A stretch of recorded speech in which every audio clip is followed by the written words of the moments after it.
Olha o que Jesus diz, Mateus capítulo 7, versículo 13.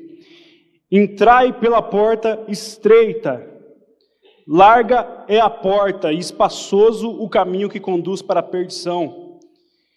E são muitos os que entram por ela, porque estreita é a porta e apertado o caminho que conduz para a vida. E são poucos os que acertam com ela. Feche seus olhos, queria orar com você nessa noite. Deus, obrigado, Pai, por esse privilégio que é estar na sua casa. Obrigado por cada pessoa que o Senhor trouxe aqui para este lugar. E a partir desse momento, Senhor, nós queremos ouvir a sua voz aqui neste lugar. Ó Pai, pregue para essa geração, Pai, pregue para esses jovens. Pregue para mim nessa noite, Jesus. Nós queremos ouvir a sua voz. É a nossa oração, Pai. Em nome de Jesus. Amém e amém. Jesus, ele fala, são poucos os que acertam com ela. A porta estreita, o caminho estreito. E esse texto de Mateus capítulo 7 faz eu lembrar de um outro texto da Bíblia, que é lá Deuteronômio capítulo 28.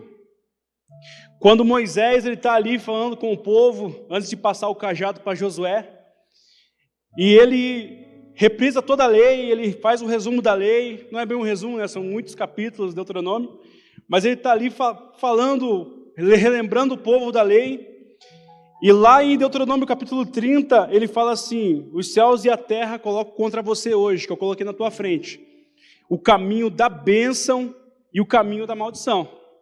Escolhe, pois, a bênção, dá um spoiler ainda, né? Escolhe, pois, a bênção, dá uma dica, escolhe, pois, a bênção. E quando a gente lê sobre o caminho estreito, a porta estreita, o caminho largo, a porta larga, Jesus está fazendo a mesma coisa, ele está apresentando para a gente dois caminhos. E sabemos que o caminho estreito é ele próprio, lá em João capítulo 14, versículo 6, ele fala que ele é o caminho, ele é a verdade e ele é a vida. Jesus não é um dos caminhos que levam a Deus, Jesus é o caminho que leva a Deus. Ninguém acessa a porta da vida sem passar pelo caminho que é Jesus. Não existe vida longe de Jesus, não existe vida fora de Cristo. Mas infelizmente,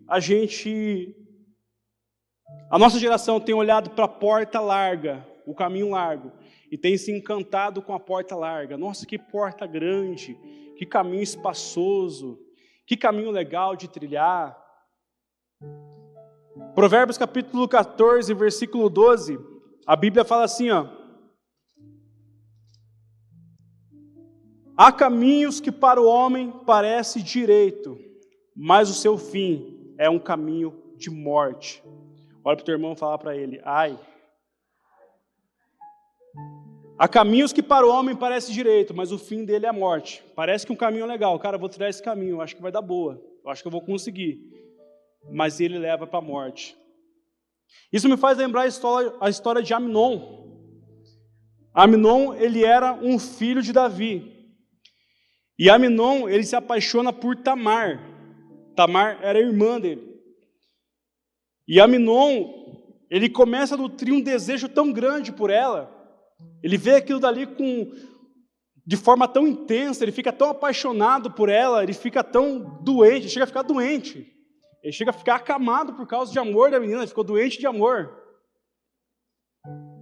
E ele está ali doente, chega a perder peso, e aí tem um amigo dele chamado Jonadab. A Bíblia fala que Jonadab era um cara muito astuto. Fala para o teu irmão assim, cuidado com o Jonadab. O Jonadab era um cara muito astuto, e ele dá uma ideia para o Amnon. Ele fala, cara, você está aí sofrendo de amor por causa disso aí, faz o seguinte, cara. Fica na cama, doente, e o teu pai Davi, ele vai vir até você. E aí quando teu pai vir, você fala, não, traz Tamar para mim servir. Ele trama um plano junto ali com Amnon para conseguir ter Tamar perto dele. Resumindo, ele violenta Tamar. Ele violenta ela.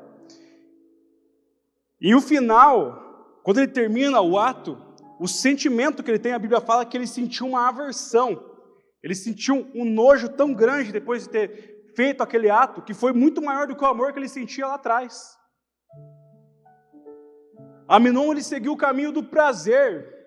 Na cabeça dele, o prazer era a resposta para todas as coisas. A hora que eu tiver esse prazer que eu quero, vai dar boa, eu vou conseguir o que eu quero. E o caminho dele, cara, foi uma aversão tão grande, que superava aquele amor que ele sentia lá atrás. O irmão de Tamar, Absalão, demora 2 anos, e ele se vinga do Aminon e mata ele de uma forma horrível.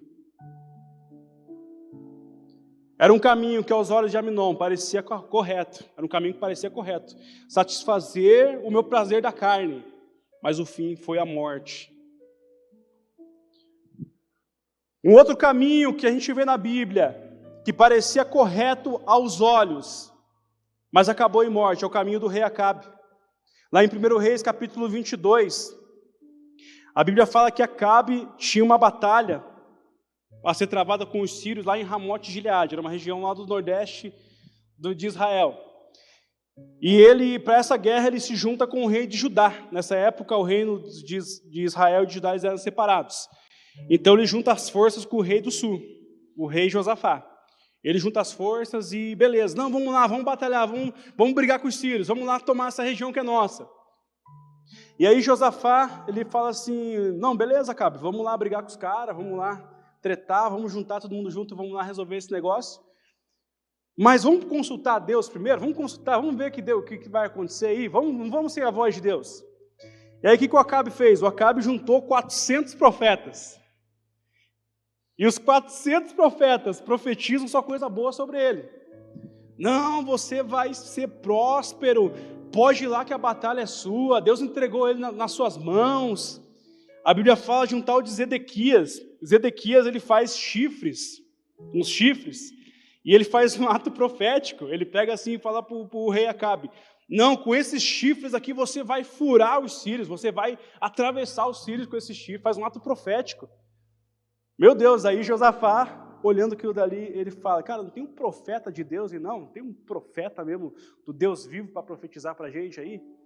Aí o que o Acabe fala? Tem um aí, cara, tem um aí, mas eu não gosto muito dele, assim, porque ele não fala a palavra de conforto do meu coração, ele não dá aquelas palavras assim que eu gosto, sabe? Ele não tem nada assim, sabe? Não tem nada de bom, é só dar lapada em mim. Eu vou falar com ele, ele me confronta. Não. Daí Josafá fala assim, chama o cara. Aí está escrito lá em 1 Reis, capítulo 22, queria que você abrisse o texto comigo. 1 Reis, capítulo 22. E aí foram buscar o tal do Micaías, o profeta que o Acabe não gostava. E a hora que o profeta chega, a primeira coisa que ele fala já, está lá em 1 Reis, capítulo 22, 17. Então disse ele, o profeta Micaías, vi todo o Israel disperso pelos montes, como ovelhas que não têm pastor. E disse o Senhor, estes não têm dono, torne cada um em paz para a sua casa. Aí o Acabe falou, não falei para você, Josafá, não falei para você que o cara só vem aqui para dar lapada na gente? Todo mundo falou bem de mim, 400 profetas falando bem de mim, só ele que está falando mal. E aí Micaías prosseguiu, falou, ouve, pois, a palavra do Senhor. Vi o Senhor assentado no seu trono, e todo o seu exército estava junto com ele, à sua direita e à sua esquerda. Perguntou o Senhor, quem enganará Acabe, para que suba a Ramote Gileade? Um dizia dessa maneira e outro de outra. Então saiu um espírito, e se apresentou diante do Senhor e disse, eu enganarei. Perguntou o Senhor, com o quê? Respondeu ele, sairei e serei espírito mentiroso na boca dos seus profetas. Disse o Senhor, tu o enganarás e ainda prevalecerá. Sai e faze-o assim. Eis que o Senhor pôs um espírito mentiroso na boca dos seus profetas, e o Senhor falou o que é mal contra ti. Meu Deus. E aí o Zedequias, o cara que tinha feito o ato profético, ele ficou abismado. Como assim? Eu estou com um espírito mentiroso na minha vida? Ele pegou, meteu a mão na cara do Micaías, falou: da onde que saiu o espírito de mim para entrar em você, para você falar essa coisa? Para falar isso daí? E aí Micaías conclui: se vocês voltarem em paz, não falou o Senhor na verdade por mim. Disse mais: ouvi isto, vós, todos os povos. Qual que é o resumo da ópera dessa história? Acabe negligenciou ouvir a voz de Deus. Ele negligenciou ouvir aquilo que o profeta de Deus tinha para a vida dele. E ele foi para a guerra mesmo assim. Ele foi lá batalhar. Ele se fingiu de soldado. Ele se fingiu ali, trocou as suas vestes reais e estava entre a galera ali batalhando. A Bíblia fala que teve um soldado sírio que pegou um arco e jogou aleatoriamente. Não, vou tacar uma flecha só para ver o que acontece. Tacou uma flecha. E essa flecha foi nele, de forma fatal. O cara morreu porque ele estava num lugar onde que Deus não queria que ele estivesse. Isso me faz pensar, tantas das vezes Deus levanta pessoas para falar com a gente. Deus levanta profetas, pessoas que têm frascos que a gente não gosta. Pessoas que a gente acha o chatão, o sem graça. Não, esse cara não tem a voz de Deus para a minha vida. Não, mas olha os 400 que estão profetizando da minha vida aqui. Olha os meus amigos que estão falando de mim. Olha essas pessoas essas que tanto me amam. Olha o que estão falando de mim. E eu estou negligenciando a voz do profeta. Correndo o risco de morrer onde que eu não devo, cara. Morrer num campo de batalha onde Deus não queria que ele estivesse.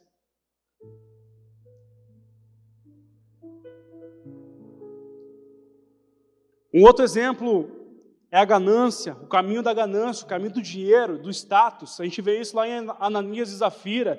Venderam um terreno e entregaram aos pés dos apóstolos e quiseram trocar aquilo dali por reconhecimento, por mérito. Meu Deus, olha que oferta com Ananias que a Zafira deram aos pés do Senhor. Venderam todo o terreno, entregaram a parte inteira aos pés dos apóstolos. Que coração que esses caras têm. Meu Deus, que quebrantamento que eles têm. Sendo que eles queriam apenas o status, o reconhecimento. Morte, terminaram em morte, um caminho de morte. Mas olha para o teu irmão e fala para ele: hoje não iremos focar no caminho de morte.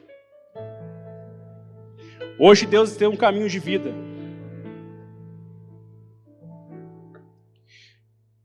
Primeiro Coríntios capítulo 12, versículo 31.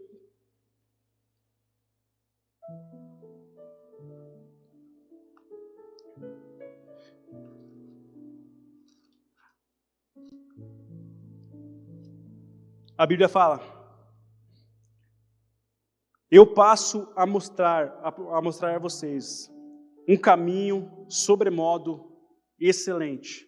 O apóstolo Paulo fala sobre um caminho sobremodo excelente. E ele começa a descrever o amor. Ele começa a descrever características do amor. O amor é paciente, é benigno, o amor não arde de ciúme, não se infama, não se ensoberbece. E basicamente o apóstolo Paulo aqui, ele está falando do amor de Jesus, o amor incondicional. Ele descreve o amor ágape. Ele descreve o amor, é uma poesia muito linda, até desafio vocês pegarem esse texto depois, ler e ver como é lindo a forma que o apóstolo Paulo faz essa conexão com a forma que Jesus vivia entre nós, não olhando segundo a aparência dos homens, vivendo uma vida sacrificial. E ele começa a descrever esse caminho de sobremodo excelente. E a gente vê lá em Isaías 53, capítulo 53, versículo 5, que Jesus, ele foi moído pelas nossas transgressões. Jesus não escolheu o caminho do prazer assim como Aminon. Aminon escolheu o caminho do prazer e morreu. Jesus, ele escolheu ser moído pelas nossas transgressões.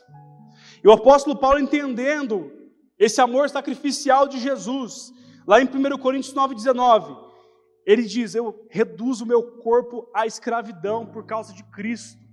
Eu não faço aquilo que eu quero, eu não faço aquilo que eu tenho vontade de fazer, eu faço aquilo que Cristo fez. Eu sigo Cristo, eu sigo Jesus. Nós vemos lá Mateus capítulo 3, versículo 13, Jesus se apresentando diante de João, e ele fala para João: mano, me batiza aí, João. Aí João olha para ele e fala assim: como assim? Como assim eu vou batizar você, cara? É você que tinha que me batizar. E aí Jesus: não, para que se cumpra toda a justiça, é você que tem que me batizar. Eu estou me colocando debaixo. Jesus, lá em Lucas capítulo 6, versículo do 12 a 16, ele passa a noite inteira orando. Para quê, Ariel? Para curar um enfermo, para ressuscitar alguém? Não, ele passou a noite inteira orando para escolher os 12, para escolher os discípulos, para tomar uma decisão. Cristo não escolheu o caminho da autossuficiência, assim como Acabe. Acabe escolheu o caminho da autossuficiência. Eu não vou ouvir a voz de Deus, eu vou tomar minhas próprias decisões. Lá em Romanos capítulo 13, versículo 1 e 2, o apóstolo Paulo fala que aquele que se opõe à autoridade, ele resiste a Deus, não importa a autoridade que seja, ele está resistindo a Deus. E Jesus reforça essa ideia lá em João capítulo 19, versículo 11, quando Pilatos fala para ele: ó Jesus, eu tenho autoridade para te soltar e para te crucificar. E aí Jesus fala para ele: nenhuma autoridade você teria sobre mim se do alto não fosse dada para você. É difícil engolir essa verdade, mas só que não existe nenhuma autoridade na terra que não seja constituída por Deus. O teu chefe pode acreditar, foi Deus que colocou ele na tua vida. O seu pai e a sua mãe, foi Deus que colocou esse jeitinho na vida de vocês. Essa semana eu tive a oportunidade de falar com meu pai depois de 6 anos. 6 anos, de muito tempo, 6 anos sem conversar com meu pai. E conversando, relembrando o passado, as coisas erradas, e uma coisa que ele falou para mim assim: ó, se eu pudesse voltar do tempo, mas eu não posso. Simplesmente aconteceu, vamos tocar a vida. E eu fico pensando, cara, tanta coisa que eu vivi na minha vida, tanta coisa que eu tive que teve que acontecer comigo. Por que eu reclamava muitas vezes, cara, por que eu tenho um pai desse, cara? Por que Deus me colocou um pai disso daqui? Por que Deus não constituiu essa autoridade na minha vida? Mas foi Deus. Uma verdade difícil de engolir, mas foi Deus que colocou essa autoridade na sua vida. Filipenses 2, do 5 a 8, a Bíblia fala que Jesus ele deixou a sua glória no céu. Ele se esvaziou de si mesmo, ele não ficou apegado ao seu trono no céu, ele não ficou apegado aos seus atributos incomunicáveis, e ele se fez servo. Ele caminhou entre nós como servo. Eu queria que você se colocasse de pé.